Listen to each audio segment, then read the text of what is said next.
we need to address what happened on the lawn yesterday. Quite an event took place. The NDP had at least two members at a protest, the member from Davenport and the member from Windsor West. At the same time, mass protesters brought a bloodied guillotine to the grounds of Queen's Park.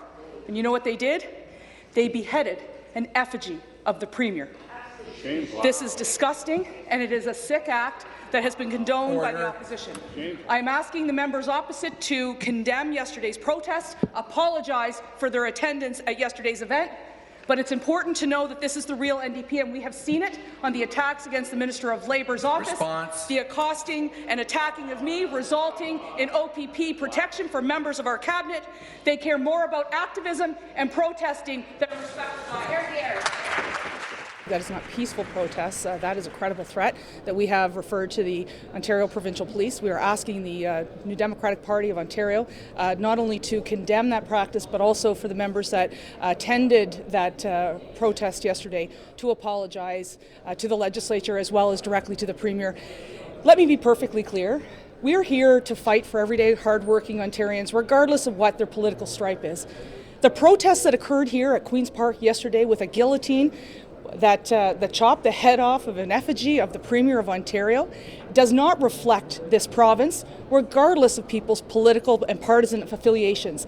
It was disrespectful, it was cruel, and it's a credible threat that has been referred to the Ontario Provincial Police. The NDP did not acknowledge it when you brought it up in the legislature, Minister. What do you make of that?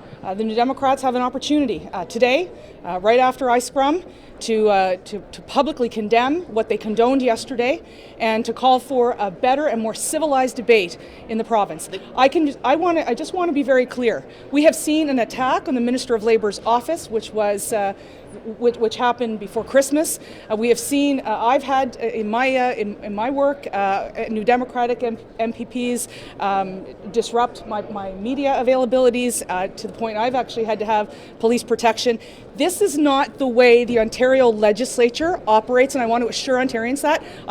This is my fifth mandate, and I have not seen the type of egregious activity as I saw yesterday and what I've been seeing with the disrespect by those members. We don't condone that type of behavior. We understand that people have the right to protest and voice their concerns, but inappropriate behavior like that we don't support. Was the NDP involved? Why was that not addressed in the House on the first opportunity? It could have easily been said, obviously, we don't condone it, we condemn it. Why didn't that happen in the House, and will that happen?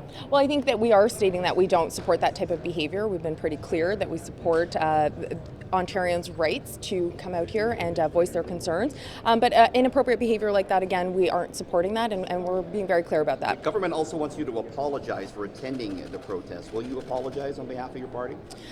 We were there, not in an official capacity. We were out there speaking to people who have a right to be here and voice their concerns. I don't think that there's anything for us to apologize about connecting with constituents here at Queen's Park. But if you're out there and you see a bloody guillotine, are you uncomfortable with that? Do you think it would be appropriate to leave or say perhaps this is offside to the protesters? Again, I think we've said that is inappropriate. At the same time, we have a right to be out there, and people have a right to be out there. And again, we've stated very clearly that that in itself was inappropriate. And we won't support that type of behavior here at Queen's Park. Do you think those people should be charged? I mean, this matter has been referred to the RCMP now. Do you think that's a potential criminal act? Well, I think it's up to the RCMP and the OPP whether they'd like to investigate and move forward with criminal charges. It really isn't up to me to decide. Would you find it threatening? I wasn't actually out there at the protest. No, but if somebody did that against the NDP, maybe with your name on it, would you find that threatening? Well, I think that type of behavior in general, regardless of who it's directed at, is inappropriate, and we've stated that. And again, I think that needs to be the bottom line, is that type of behavior is inappropriate, regardless of who it is directed at. Will there be a comment like this in the House, on the record? I can't say officially or unofficially at this point, but as I said today, we have said that behavior is inappropriate, and it's not something that our party supports. But did you drop the ball because you didn't respond in the legislature in the moment when you were asked to by Lisa MacLeod? Your party ignored it. You didn't respond in any way. You didn't even acknowledge it. Did you drop the ball here? No, I don't think that we dropped the ball. I think that we were asking very specific questions to the Premier, and the Minister of Community and Social Services brought this to the floor. I think that, again, we were continuing with our line of questioning, which was appropriate for us to do in that time and space.